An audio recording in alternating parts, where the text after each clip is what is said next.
কালিয়াগঞ্জ পৌরসভার ৫ নম্বর ওয়ার্ডের বাসিন্দা সুব্রত দাসের ৫ বছরের কন্যা শুভশ্রী দাস ব্রেন টিউমারে আক্রান্ত। তবে অর্থের অভাবে দীর্ঘদিন ধরে চিকিৎসা করাতে পারছেন না পরিবারের সদস্যরা। সংবাদ মাধ্যমের খবরের জেরে বিষয়টি জানতে পেরে মঙ্গলবার রাতে কালিয়াগঞ্জ পৌরসভার পৌরপ্রধান রামনিবাস সাহা ও উপপৌরপ্রধান ঈশ্বর রজক সহ পৌর কাউন্সিলরেরা ওই অসহায় অসুস্থ শিশুটিকে দেখতে তার বাড়িতে যান। এদিন ওই শিশুটিকে দেখার পর পরিবারের সদস্যদের সাথে কথা বলেন এবং তাদের সমস্যার কথা শোনেন পৌর আধিকারিকরা।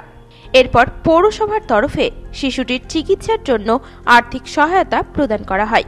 এর পাশাপাশি অসহায় পরিবারটিকে সব রকমভাবে সাহায্যের আশ্বাস দেওয়া হয়। এই বিষয়ে কালিয়াগঞ্জ পৌরসভার পৌরপ্রধান রামনিবাস সাহা জানান,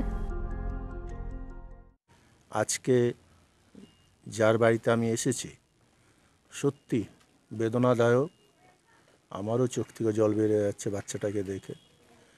5 বছরের একটি শিশু যে নাকি কিছুদিন আগে বিছনার থেকে পড়ে যায়, মাথায় বাড়ি পেয়েছিল, তার টিউমার হয়ে গেছে। টিউমারটি এরকম জায়গাতে হয়েছে যে নার্ভটা থেকে ওনার পেঁচিয়ে গেছে একদম।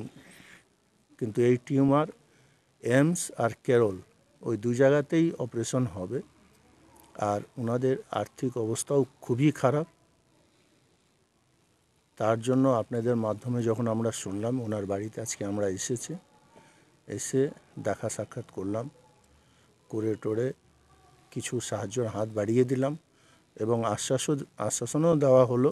কালিয়াগঞ্জ পৌরসভা চেয়ারম্যান ছিলাম, ভাইস চেয়ারম্যান, সমস্ত কাউন্সিলর, এই অবধি যে পৌরসভা স্টাফও আছে আমাদের সাথে, ওনার বাড়িতে আমরা দেখা সাক্ষাৎ করে ওনারকে পাশে দাঁড়ানোর আমরা আশ্বাস দিয়ে গেলাম।